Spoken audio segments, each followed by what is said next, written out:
ദിവ്യകാരുണ്യ ഈശോയ്ക്കും അവിടുത്തെ പരിശുദ്ധയായ അമ്മയ്ക്കും വത്സലരും പ്രിയപ്പെട്ടവരുമായ സഹോദരി സഹോദരന്മാരെ,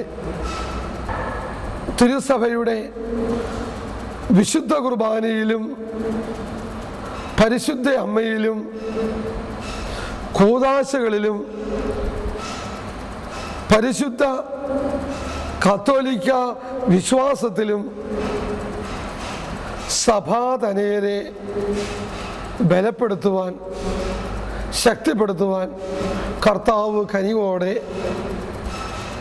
ഉയർത്തിയ അവിടുത്തെ ഒരു എളിയ ദാസിയാണ് നമ്മുടെ പ്രിയപ്പെട്ട സഹോദരി മരിയ. ദൈവം നമുക്ക് തന്ന ഒരു സ്നേഹ സമ്മാനമാണത്. പരിശുദ്ധിയായ അമ്മയോട് ചേർന്ന് ആ മകളെ സമർപ്പിച്ചുകൊണ്ട് തിരുസഭയെ ഓർത്ത് നമുക്ക് പറയാം, എളിയ ദാസിയെ ദൈവം തൃക്കൺ വാർത്തു. ശക്തനായവൻ വലിയ കാര്യം ചെയ്തു.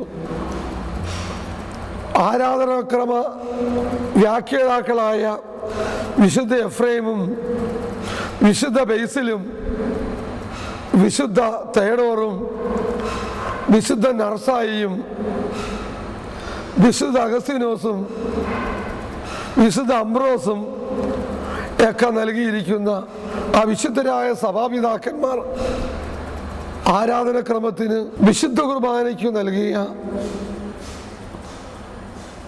ആധികാരിക വ്യാഖ്യാനങ്ങളാണ്. അവയൊന്നും പഠിക്കുകയോ വായിച്ചറിയുകയോ ചെയ്തിട്ടില്ലാത്ത കർത്താവിൻ്റെ ഈ എളിയ ദാസിക്ക് ഈശോയും പരിശുദ്ധ അമ്മയും നേരിട്ട് വെളിപ്പെടുത്തി കൊടുത്ത് എനിക്കും നിങ്ങൾക്കും ഈ കാലഘട്ടത്തിലെ സകലർക്കും വളരെ ലളിതമായ രീതിയിൽ മനസ്സിലാക്കത്തക്ക രീതിയിൽ സംലഭ്യമാക്കിയിരിക്കുന്നത്. ഈ ദിവ്യകാരുണ്യ വർഷം ദിവ്യകാരുണ്യത്തെക്കുറിച്ച് പറയുന്നവരെയും അത് കേൾക്കുന്നവരെയും വിശുദ്ധ കുർബാനയെക്കുറിച്ച് എഴുതുന്നവരെയും അത് വായിക്കുന്നവരെയും എല്ലാം ദൈവം സമൃദ്ധമായി അനുഗ്രഹിക്കുന്ന കൃപയുടെ സമൃദ്ധമായ കോരിച്ചൊരിയൽ നടക്കുന്ന വർഷമാണ്. ഈ ദിവ്യകാരുണ്യ വർഷത്തിൻ്റെ സമൃദ്ധമായ കൃപ വർഷിക്കപ്പെടുന്ന ആ കൃപയാൽ മനസ്സും ഹൃദയവും നനഞ്ഞു കുതിരുന്ന ഈ കാലഘട്ടത്തിൽ ഈ ദിവ്യകാരുണ്യ പ്രബോധനങ്ങൾ വിത്ത് പോലെയും വളം പോലെയും എല്ലാ ഹൃദയങ്ങളിലും എല്ലാ സമൂഹങ്ങളിലും എത്തിക്കുന്നതിന് ഈശോയ്ക്ക് എന്നെയും നിങ്ങളെയും ആവശ്യമുണ്ട്. അവിടുന്ന് ചോദിക്കുന്നു, ആര് എനിക്കായി പോകും? ആരെ ഞാൻ അയക്കും? ഇതാ ഞാൻ, എന്നെ അയച്ചാലും എന്ന് പറഞ്ഞുകൊണ്ട് കുറേ സഹോദരങ്ങൾ കർത്താവിൻ്റെ കൃപയിൽ മുന്നോട്ട് വന്നപ്പോഴാണ് ഈ കാസറ്റുകൾ നമുക്കിപ്പോൾ ലഭ്യമായിരിക്കുന്നത്. അത് നിർമ്മിച്ചവരെയും അതിനായി പ്രവർത്തിച്ചവരെയും അത് പ്രചരിപ്പിക്കുന്നവരെയും അവരുടെ തലമുറകളെയും ദിവ്യകാരുണ്യ ഈശോ തൻ്റെ അമ്മയോട് ചേർന്ന് സമൃദ്ധമായി അനുഗ്രഹിക്കട്ടെ എന്ന് ആശംസിക്കുകയും പ്രാർത്ഥിക്കുകയും ചെയ്യുന്നു. ആമേൻ.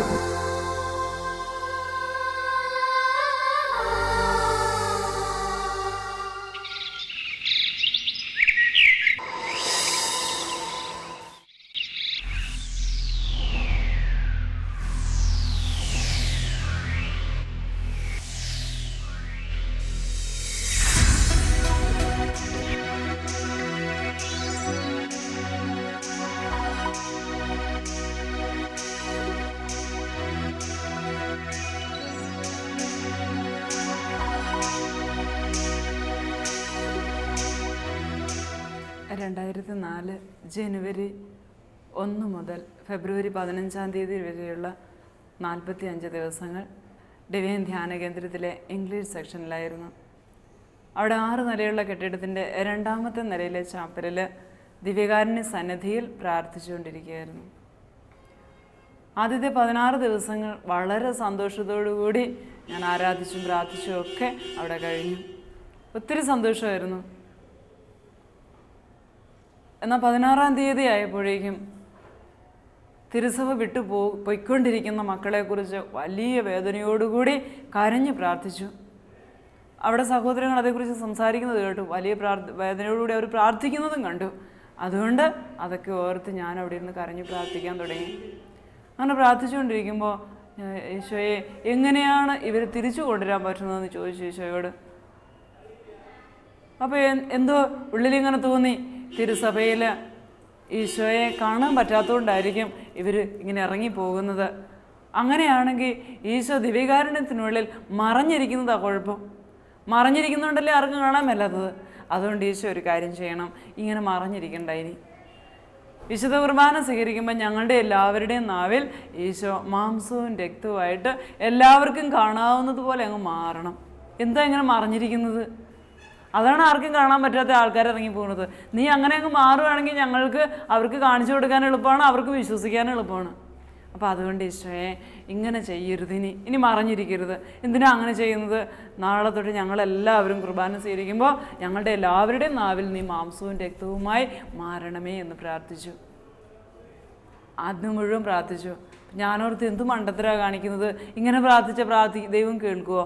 അടുത്ത നിമിഷം തന്നെ പരിശുദ്ധാത്മാവ് ശക്തിപ്പെടുത്തി തന്നു. അതുകൊണ്ട് മറിച്ച് ചിന്തിക്കാൻ തുടങ്ങി. ഞാൻ പ്രാർത്ഥിക്കുന്ന പ്രാർത്ഥന ഞാൻ ആഗ്രഹിക്കുന്ന സമയത്ത് ഞാൻ ആഗ്രഹിക്കുന്നത് പോലെ ദൈവം കേട്ടില്ലെങ്കിലും എൻ്റെ പ്രാർത്ഥനയുടെ ഒരു വാക്കുപോലും എൻ്റെ ദൈവം അറിയാതിരിക്കുന്നില്ല. ഉത്തരം തരുന്നത് കർത്താവിൻ്റെ ഇഷ്ടം. അതെനിക്ക് ഏറ്റവും നന്മയായിട്ടുള്ളത് എന്താണെന്ന് എന്നെക്കാളും ദൈവത്തിനറിയാവുന്നതുകൊണ്ട് ദൈവം ഉത്തരം തരും. അതുകൊണ്ട് പ്രാർത്ഥനയിൽ കുറവൊന്നും വരുത്തണ്ട എന്ന് തീരുമാനിച്ച് വീണ്ടും പ്രാർത്ഥിക്കാൻ കർത്താവ് കൃപ തന്നു. പ്രാർത്ഥിച്ചുകൊണ്ടിരുന്നു. 16-ാം തീയതി മുഴുവൻ പ്രാർത്ഥിച്ചു. അന്ന് രാത്രിയിൽ പ്രത്യേകം പ്രാർത്ഥിച്ചു ഒരുങ്ങി. ദൈവമേ, തീർച്ചയായിട്ടും നീ പ്രവർത്തിക്കണം, നാളെ തന്നെ പ്രവർത്തിക്കണം. 17-ാം തീയതി ഞാൻ അത് തന്നെ പ്രതീക്ഷിക്കുകയാണെന്ന് പറഞ്ഞു പോയി.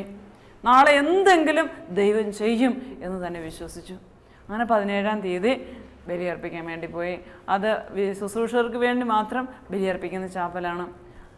സാധാരണയായി രാവിലെ ബഹുമാനപ്പെട്ട ജോർജ് കമ്മട്ടിലച്ചനാണ് ബലിയർപ്പിക്കാൻ എത്തുക. അപ്പോൾ അന്ന് അച്ഛൻ വന്ന് ബലിയർപ്പിക്കാൻ വേണ്ടി വന്നു. ഞാൻ വളരെ ഭക്തിപൂർവ്വം കൈയൊക്കെ കൂപ്പി പാട്ട് പാടിക്കൊണ്ടിരിക്കുക. കാരണം അത്ഭുതം സംഭവിക്കും, ദൈവം എന്തെങ്കിലും ചെയ്യുമെന്ന് എനിക്കറിയാം. ഞാൻ പറഞ്ഞ പോലെ അല്ലെങ്കിൽ ദൈവം എന്തെങ്കിലും ചെയ്യും, അങ്ങനെ വിശ്വസിച്ചുകൊണ്ടിരിക്കുക. അപ്പം അച്ഛൻ വന്ന് തിരുവസ്ത്രങ്ങളൊക്കെ ധരിക്കുന്നതിന് വേണ്ടി ഒരു വശത്തേക്ക് നടന്നു പോകുന്നത് കണ്ടു. അപ്പോൾ എനിക്ക് ഒന്നും കൂടെ ഭക്തിയായിട്ട് പാട്ട് പാടിക്കൊണ്ടിരുന്നു. കണ്ണടച്ചിരിക്കുക. പിന്നെ പാട്ട് തീർന്നപ്പോഴാണ് കണ്ണ് തുറന്ന് നോക്കുന്നത്. കണ്ണ് തുറക്കുമ്പോൾ കാണുന്നത് ബലി അർപ്പിക്കാൻ വേണ്ടി ഈശോ വന്ന് നിൽക്കുകയാണ്. ബലിപീഠത്തോട് ചേർന്ന് വലിയ കരുണയോടുകൂടി